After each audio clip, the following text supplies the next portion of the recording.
যে রামপু ভাই ইরানের সভ্যতা নিশ্চিহ্ন করে দেওয়ার হুঙ্কার দিয়া একদিন পরে ইরানের সাথে যুদ্ধবিরতি করেছে। আরো মজার ব্যাপার হইতেছে, ফাইন্যান্সিয়াল টাইমস কইছে ট্রাম্প পাকিস্তানের হাতে পায়ে ধরছে এই মধ্যস্থতা করে দেওয়ার জন্য। হাতে পায়ে ধরছে কেন? কারণ ট্রাম্প বুঝে গেছে এই যুদ্ধে সে জিততে পারবে না। তা এই যুদ্ধবিরতি কি টিকবে?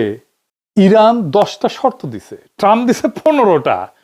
ইরানের 10টা শর্তের একটাও ট্রাম্পের মানার কথা না। এইগুলা শর্ত আমি আর ভিতরে গেলাম না। তার উপরে লেবাননে আক্রমণ অব্যাহত রাখছে ইসরায়েল। ইসরায়েল তো ট্রাম্পের কথা শুনে না, ট্রাম্পরে ইসরায়েলের কথা শুনতে হয়। এখন প্রশ্ন হইতেছে, কেন ট্রাম্পকে ইসরায়েলের কথা শুনতে হয়?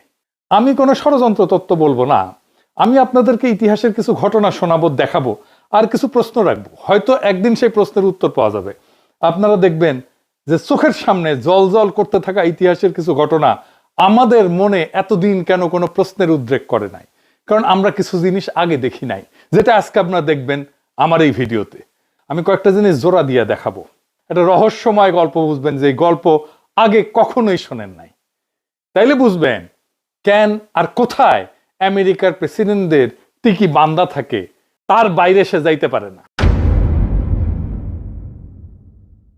আমাদের এই প্রশ্নের উত্তর খুঁজতে একটু পিছনে যাইতে হবে।